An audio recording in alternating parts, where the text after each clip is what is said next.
Shawn's been working with freelancers, entrepreneurs, and artists for more than 20 years. He's consulted companies large and small on communication, social media, and marketing strategies. At heart, he's in it for the underdog. He believes that striking out on your own is one of the most courageous and world-changing moves anyone can make. Currently, he's the editor-in-chief of GoDaddy's online startup blog, The Garage, at garage.godaddy.com.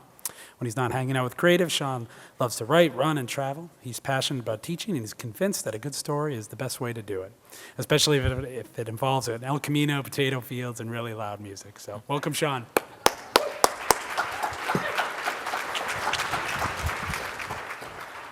Right on, right on. Can everybody hear me? Awesome. All right, I'm crazy nervous. And part of the reason I'm crazy nervous is because there's been so much talk about stories and storytelling, not only this year, but last year as well. Have you guys been to other sessions about stories and storytelling already? Brene Brown talked about storytelling. So I thought I would open up, because this would make me feel a little bit better.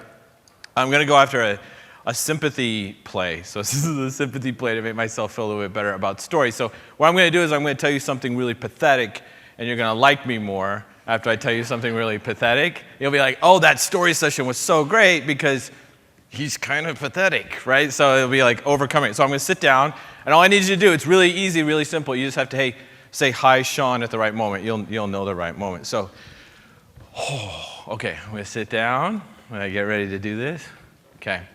So, hi everybody. I'm a recovering creative writing major. I'm from Idaho, also pathetic, right? So I'm from Idaho, and I'm addicted to stories. Oh, that's so great. That feels so good.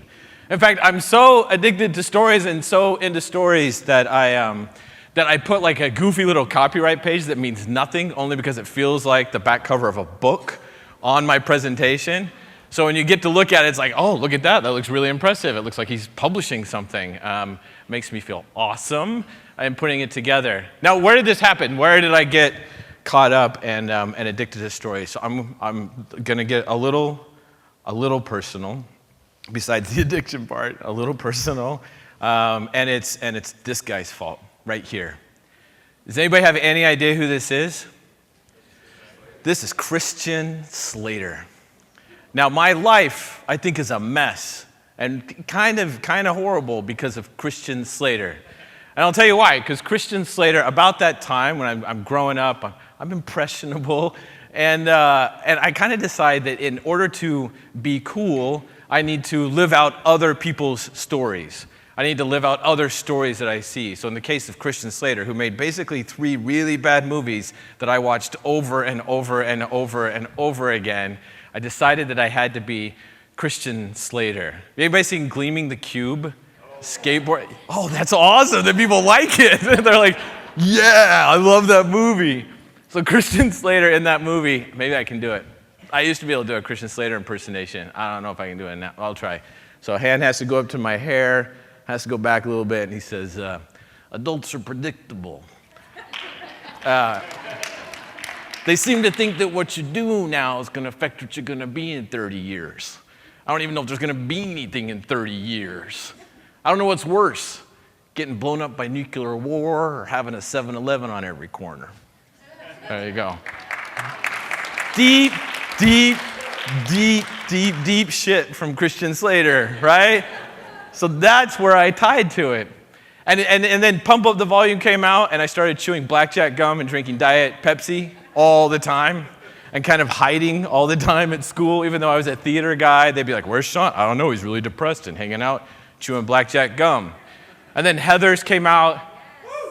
I won't tell you what I did after I saw Heathers, because that would be incriminating. So it's interesting because I've been following this. So all the way through high school, and then moving on, I saw that stories were playing a very big role in my life. And I actually got to the point where I was kind of freaked out about it. And so I did some research to find out if I had some kind of psychological problem. So this is a chart that you too can look at and decide whether you're totally messed up by stories and acting like other people. So it's delusion, right? So it starts up at the top. You've got grandiose delusion. That's certifiable. Like, you're mixed up. You think you're Napoleon Bonaparte. Nothing's going to change that. So that would be me really thinking that I'm Christian Slater, or that he's my best friend and I keep calling him. And then you have Truman Complex. This is a real thing. Have you guys heard of this? So there are people now, more and more, that actually believe that they're on the Truman Show, that other people are watching them. So their day is governed like strictly by story, all the way through everything that they do. They're convinced. I would be convinced that all of you were in on this elaborate scheme and laughing at me at the right points and everything, just to make me feel good so that I wouldn't know that I was on a TV show. Then there's a liar, then there's a poser, then there's an actor. Now, I still fluctuate a little bit going up the scale. I try not to. I'm seeing a therapist so that things will get better. The good news is, this isn't abnormal. Like having stories have influence over your life in some way is not abnormal. If you go all the way back to the Greeks are a great example of this because we have this foundation for logic. So logic, math, like things are as they are. Like there's this observation. It's very scientific. Scientific method is born out of this type of stuff. But at the same time the Greeks are talking about this, what are they talking about?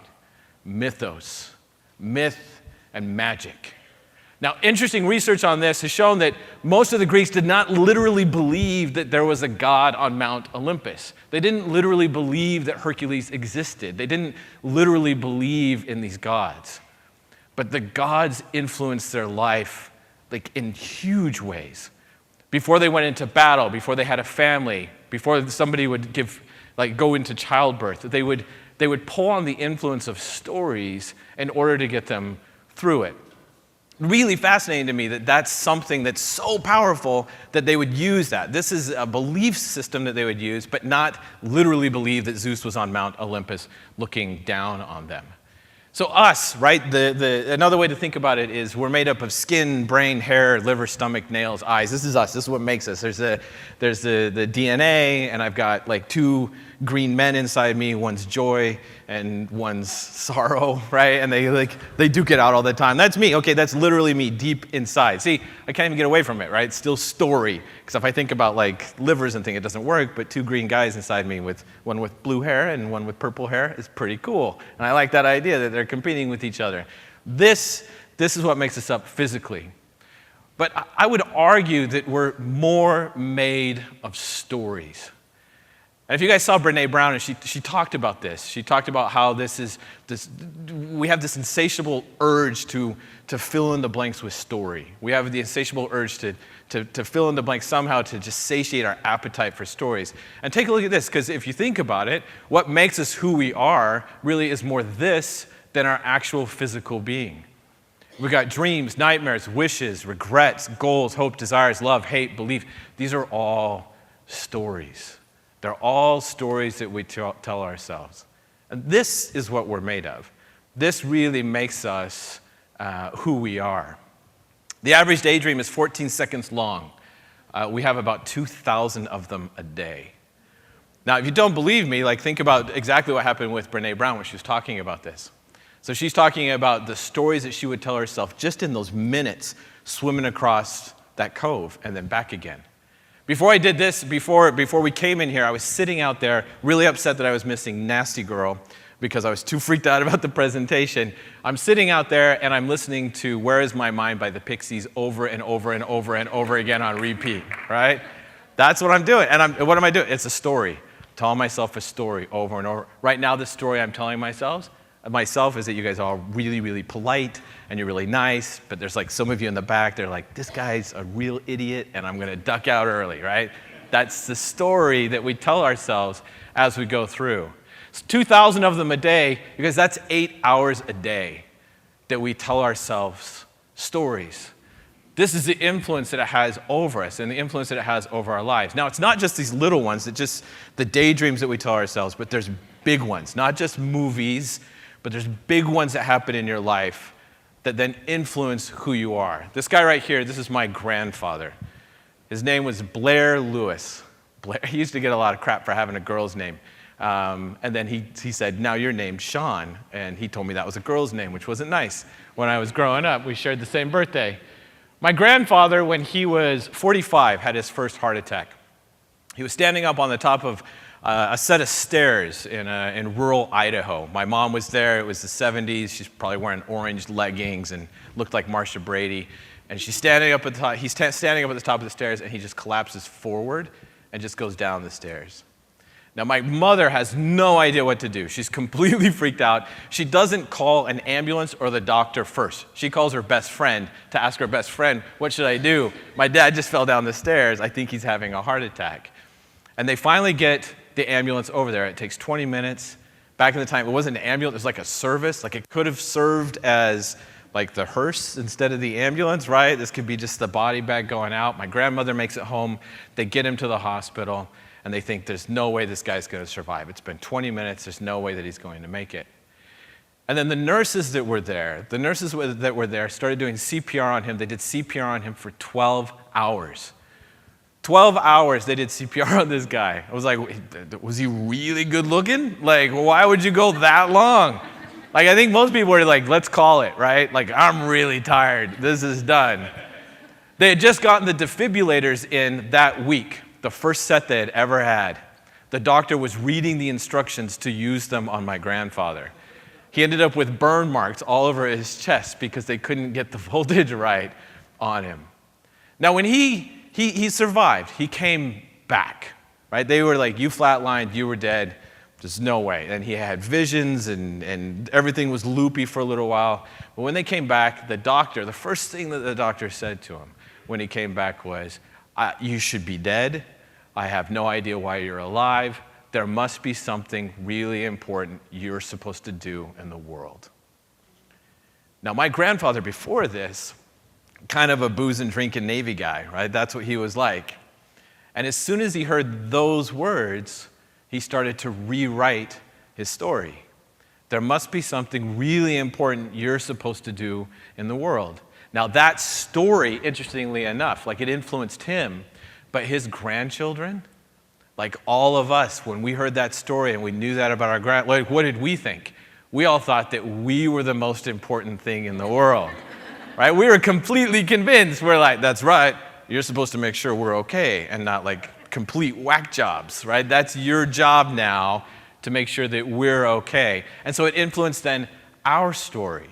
So better than Christian Slater, right? Me wandering around chewing blackjack gum. This became the story of myself and my brothers and my cousins, our entire family. We rotated around this story. When he finally passed away, that was the big thing. That was the discussion we all had. What was the thing, right? What was it that he was supposed to do? We were all trying to figure it out because we needed a conclusion to the story that we were telling ourselves.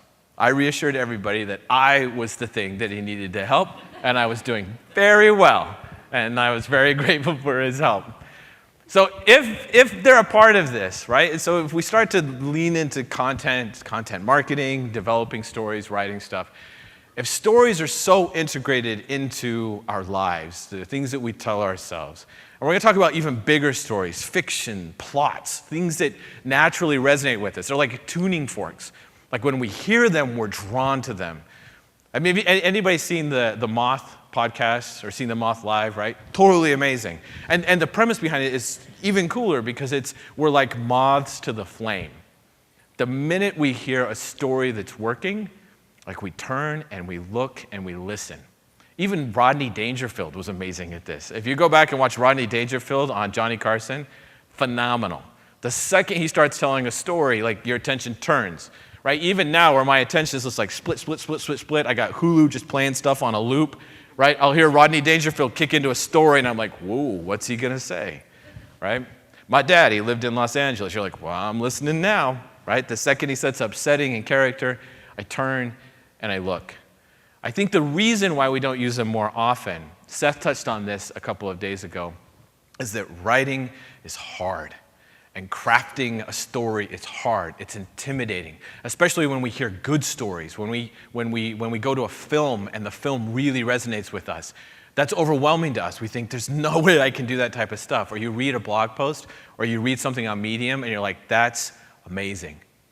Like I'm gonna have to write a blog post on the garage about like SEO for newbies, right? And this person just wrote something that changed my life, right? That's intimidating. I think I'm just going to stick to the basics, right? Why tell a story? Because it can be hard. It can be really difficult. Well, two pieces of advice on this, and we're going to dive into one of them. The first one is, there's a really great book called How to Write a Sentence.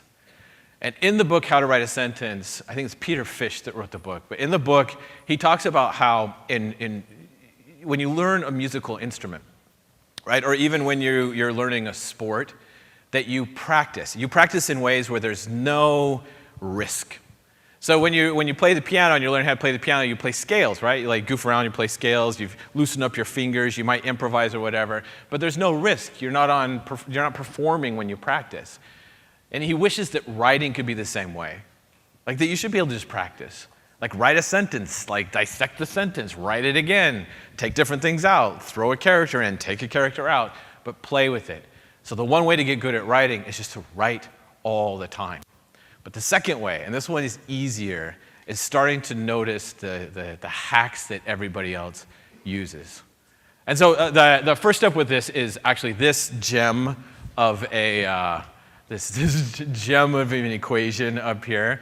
You guys probably know what this means, right? 575, who knows what it means? Haiku, right? Anybody game? Anybody want to write a haiku? Yeah? No? Yeah. Yes. Oh, perfect. Whoever said yes, yes. Okay. Say yes. This is going to be great. Okay, everybody, so pull it out. Pull out like a little device, get your computers out, get something out. Now what I'm going to do is I'm going to give you some constraints, right? This is going to be pretty easy because I'm going to be uncomfortable sitting up here quietly while you write a haiku, so it can't be too long. So, and I expect to see people doing this. Right? Okay, they'll be doing that. And this is what your haiku is going to be about. It's going to be about this right here. All right. So this is what you've got. You only have 1 minute. Actually, I'm going to give you 35 seconds, but tell you it's a minute so we can keep going. But you've got 35 seconds to a minute to write a haiku about this right here. Okay, go.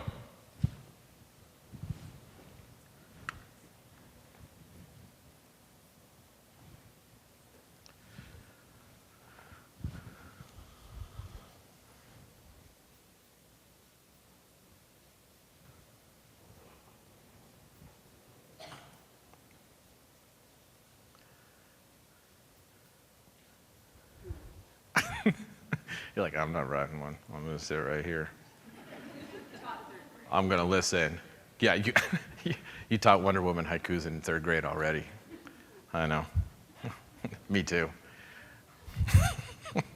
No. My haikus were about apples, and leaves, and things. Yeah. You guys, Kerouac would be proud. Writing about superheroes, haikus, you're going to make it into the book. All right, that's it. All right, how many of you actually got a haiku done in that amount of time? Hands up.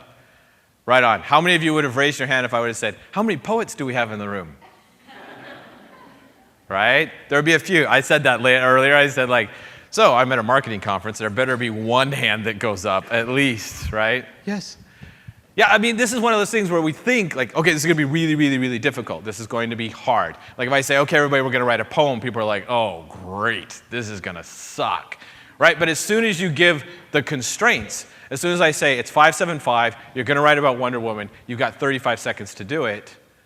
Now when you put those constraints on that, the creativity goes up and you're working with something. You're working with a template. Now, let me give you one other, there's my haiku. When we meet, please don't swing your honesty lasso. I'm undercover. This could have been, please don't strap me to your invisible jet, or please don't, ricochet bullets in my face. It could have been all sorts of things. So this here, Jrr Tolkien. I'll give you one more example of how this resonates with us and works with us, just instinctively resonates with us. Now, Jrr Tolkien, when he was a kid, he wrote a short story. Took it to his mom. This is the title of the short story that he gave her, The Green Great Dragon. Now, show of hands, does that sound off, the wording on that, for anybody in here? Right, it does, right? The Green Great, and that's what his mother said. You can't call it the Green Great Dragon. He's like, why not?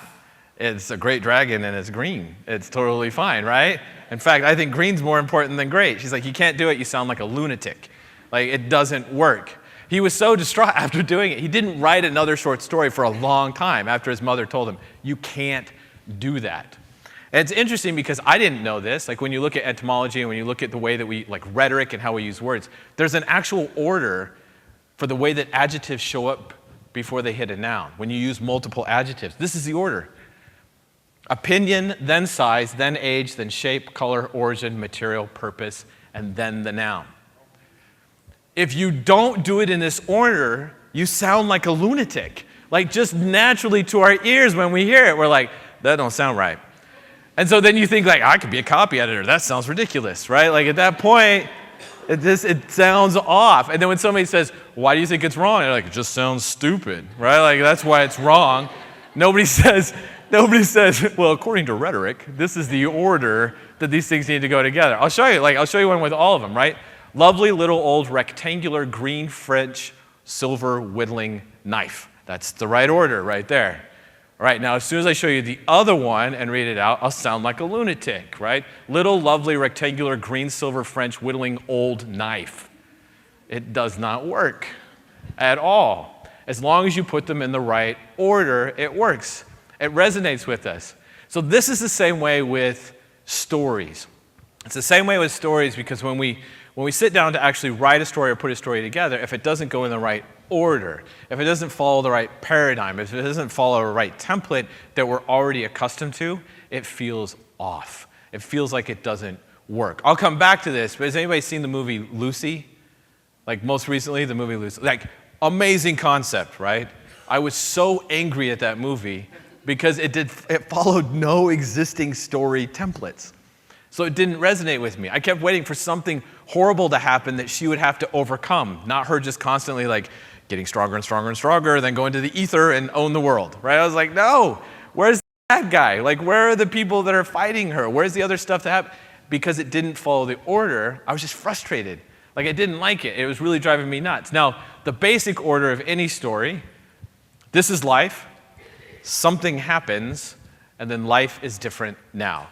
That's going to be the basic order for anything. Any good story, this is how it works. Like any of them are going to resonate. Now, there have been some writers that have tried to skip this. They've tried to get away from this. James Joyce, for example, tried to get away from this. But nobody reads those books. Only English majors read those books and then talk about how smart they are because they read those books, right? If you're going to read James Joyce, read the Dubliners. The other stuff, no. You're going to read it and think like, I have no idea what's going on right now as it goes through. This naturally resonates with us. This order resonates with us. Now, there are many different stories that we tell using this, especially in marketing, especially in content marketing. We have commercials, articles, testimonials, pitches, biographies, blog posts, press releases, news, flash mobs, presentations, campaigns. Any of them that are good and resonate with us, they follow that template. They follow, this is life, something happens, life is different now. The good ones. Now, in a lot of cases, what we end up doing is more this. This is a problem, this is a solution. But there's something missing in that. So a lot of times, it's easy to talk about that when you have a product or you have something you say, okay, this is the problem and here's the solution that we're going to help solve. But you're missing something in the middle. You're missing something that's going to make that resonate with people. So this is a problem and this is a solution doesn't quite work. Like it's bigger than that. And where it gets bigger is us understanding what our customer narrative is. So our customer story. What's the customer's story? And the reason why I say the customer story, Nancy Duarte wrote a really fantastic book called Resonate. And it's about giving presentations and basically visual storytelling and putting this type of stuff together. And in there, she talks, and you guys have heard this type of thing before, but remembering that your customer or the people that you're trying to help are always the hero of your story, and you're not the hero of the story. So even me up here right now and sort of crafting a story with all of you, I'm not the hero of this story, you're the hero of this story. And so when I put this up, and the only reason I go into like a little bit more detail and explanation for it is because sometimes when I talk about this, like I could talk about GoDaddy, and people will be like, what's GoDaddy's story? And I'm like, I don't care what GoDaddy's story is. I care what the people we're trying to help story is. Like I could say, yeah, GoDaddy's got a transformation story, and we're really weird, and now we're trying not to be weird. And like I could do that, and that could be the story, but I don't care about that. I care about the people we're trying to help and their story. We have to understand the customer narrative. And their narrative is going to be, this is life, something happens, and then life is different now. These are some of the different types of stories that we can play with. There's a really great book It's by Tobias Rowland. It's called 20 Master Plots. Now, usually anything by Writer's Digest, like those books that you find like at Barnes & Noble, I'm like, no, I'm not going to read it. This one's amazing. Lists out all the different types of plots, the way that they work, lots of different examples. You have quest, you have pursuit, rescue, escape, revenge, riddle, rivalry, underdog, temptation, adventure, transformation, love, sacrifice. Now, they all follow that this is life, something happens, life is different now, but there's different elements to them.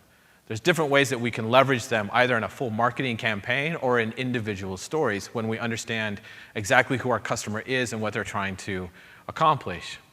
So take this one, for example. And no, I didn't put this up here because Seth talked about Wizard of Oz, and I'm trying to sound cool and put her up here. I'm completely enamored by the Wizard of Oz. And Dorothy and the book is amazing, amazing, amazing. Now, the Wizard of Oz is interesting because it could fit into a couple of categories for the type of story that it is. It could be a quest, it could be the underdog, or it could be transformation. Now, I think it's a quest. And so a quest story looks like this. And you think about it, when I tell you this, think about it from a customer point of view. So a customer point of view for whatever you offer, maybe you're offering a quest story to them. So if we're talking about a quest story is you need to clearly articulate what the quest is and understand why the person is on the quest. So in the case with Dorothy, her quest is to get home. And it's easy to articulate, really easy to articulate. That's what she wants to do. She happens to have traveling companions, also a requirement for a quest story. You're always going to want traveling companions, somebody else that goes with them, somebody else that does something with them.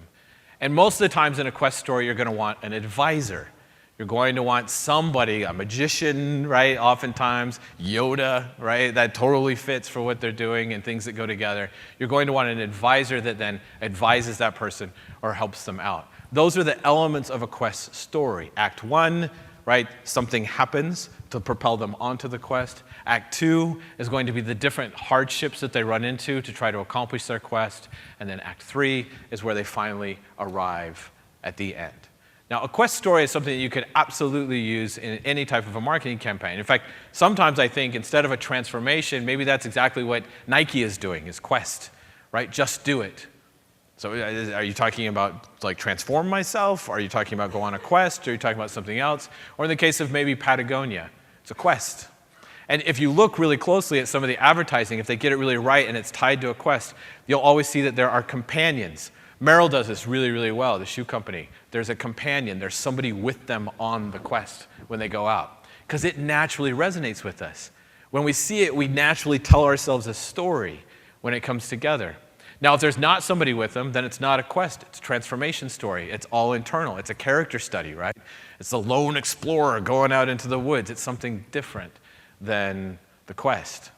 And these are what we try to take advantage of. The traveling companions are really important in any of the different types of stories. And the reason I bring them up is because every story has somebody else attached to it, not just the one person that comes in. So it's important to remember as we go over these different examples and different paradigms that you involve some other person or some other group into the narrative when you're writing about it. So great examples on this. When even putting together a blog post, we were talking about this yesterday. I was doing an interview, and we're talking about. It's actually on the Inbound blog, talking about what I read and why I read it. And one of them in there says, what's one of your biggest pet peeves? One of my biggest pet peeves is when somebody says something like, starting a small business is hard. I'm like, yeah, okay, that's hard. I totally get it. So starting a small business is hard. But if you show me why starting a small business is hard, and you pull somebody else into the mix with me, why it's hard, it's a totally different story. So if I'm writing a blog post, I'm like, listen, starting a small business is hard. Now, if I go in there and I say, all right, listen, starting a small business can really suck.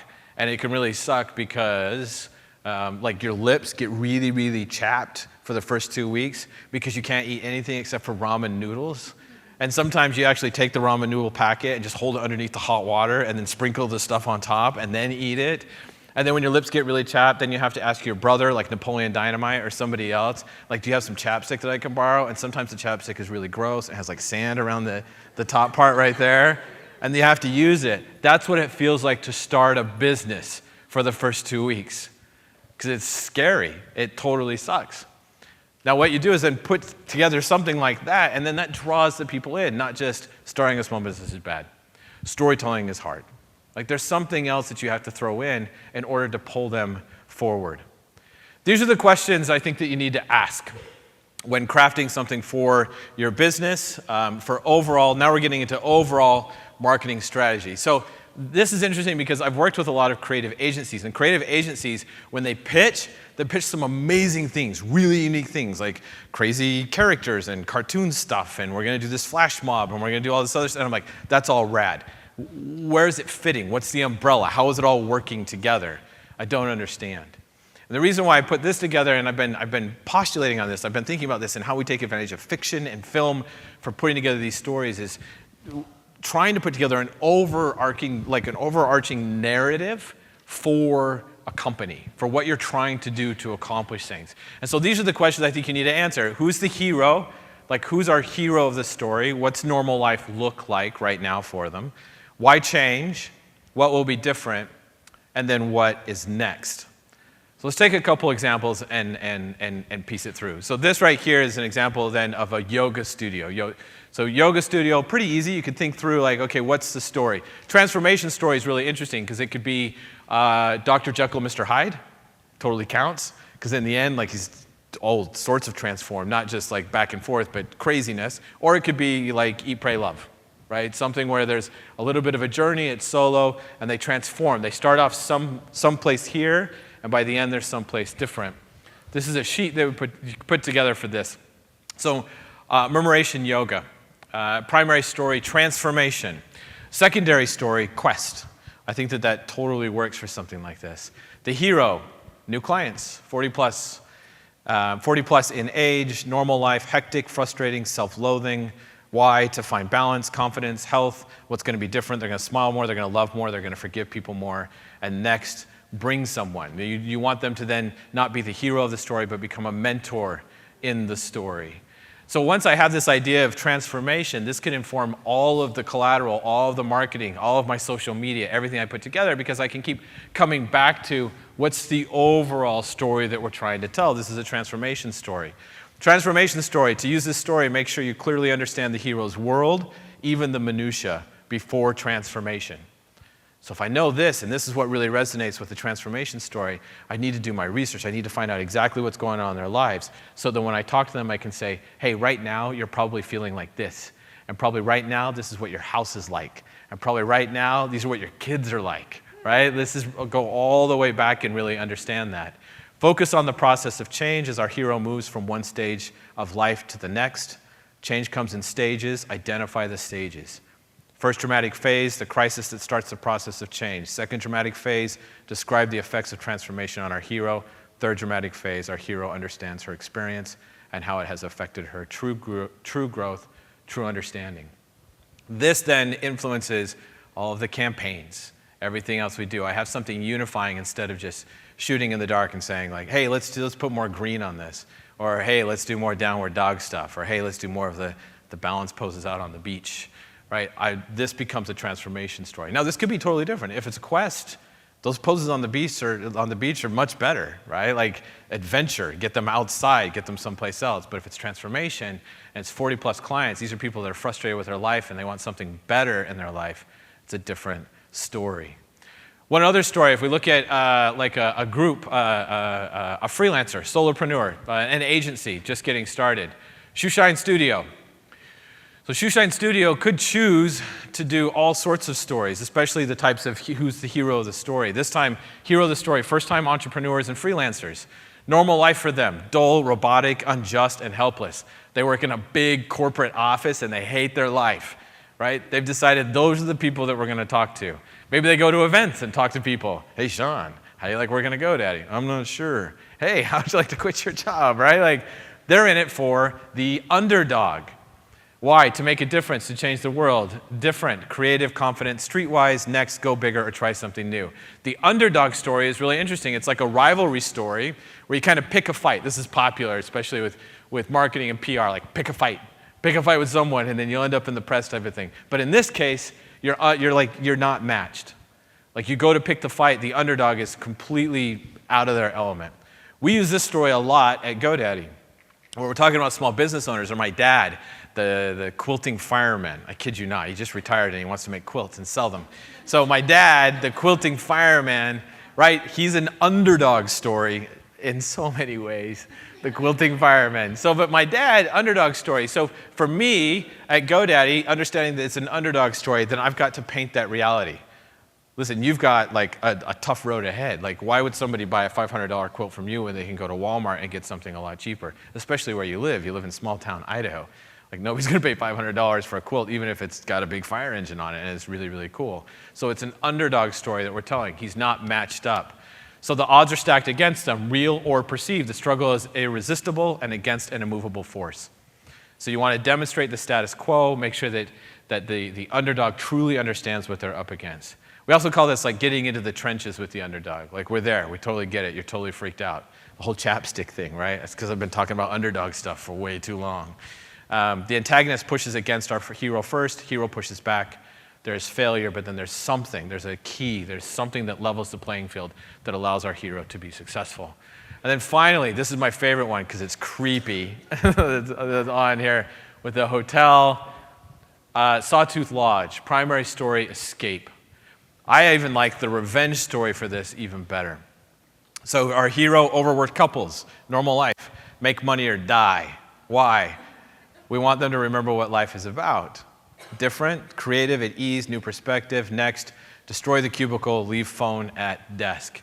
So we decide that we're going to set up a lodge. We're working with somebody. The hero of their story then becomes overworked people, people that don't know how to unwind, people that don't know how to leave their phone at home, people that don't know how to turn it off. They're the ones that stay completely plugged in all the time. This is who they're going after.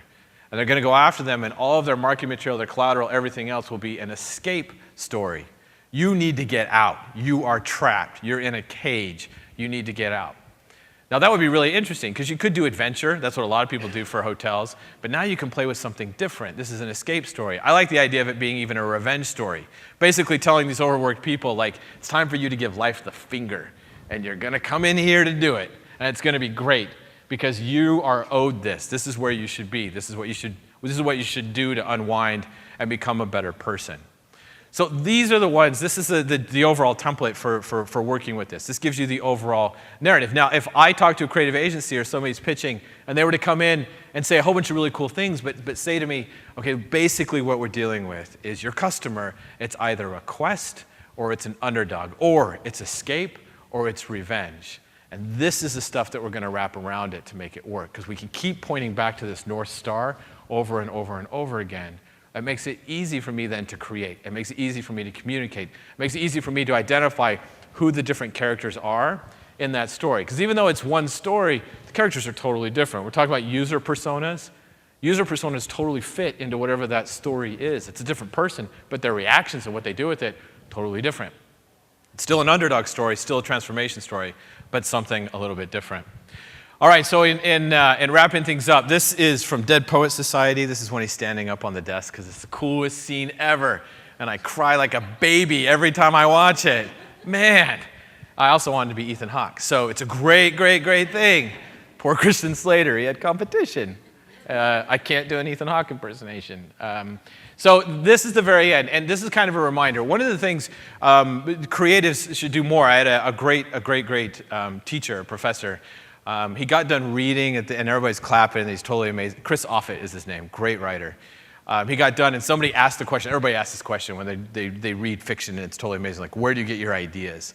And he says, I steal all of them, every single one of them. He pulled out of his back pocket a copy, like a page ripped out of the Bible that he took from the university library earlier that day. Like, he's sitting there reading, and he's like, this is amazing. And then walked out. I was like, what? That's how you do it? Okay. That's great. But what the lesson that I learned from him and talking to him about it was that he just looked at the world differently. He looked at the world as basically it's reading like a writer. It's instead of just consuming it and being like, that was really great, like you analyze it, you take a look at it, you try to figure out why it's working. When you go to a film, when you go to a movie, when you hear a story, when you're reading to your kids at night, when you go over Jrr the turtle, right? You try to figure out why in the world does this resonate so much with me, and then you dissect it out. You see where the different arcs are, and then use those when telling your own stories, when putting together your marketing plans, and use those when telling your story. Like, I've got a story that I tell myself about myself, and sometimes it's the underdog, and sometimes it's not. Sometimes it's revenge, and sometimes it's quest, and sometimes it's just a mess, right, with everything else. I think there's a full debauchery type of story, right? That's probably part of it too. Like, sometimes that's it, but whatever the story is I'm telling myself, it has so much influence over me, and it has so much influence over what I'm going to do in my life. So be careful what the story is that you choose.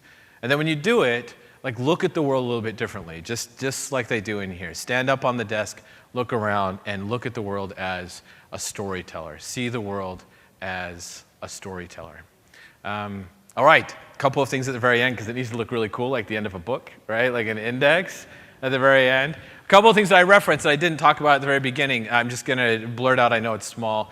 Fantastic book, The Storytelling Animal by Jonathan Gottschall. 20 Master Plots by Ronald Tobias. The Elements of Eloquence by Mark Forsyth. That's where you can learn the order of adjectives before a noun, which is really cool. The Wizard of Oz, Wonder Woman, Gleaming the Cube, and Dead Poet Society. You guys, thank you so much for having me here. I hope this has been helpful.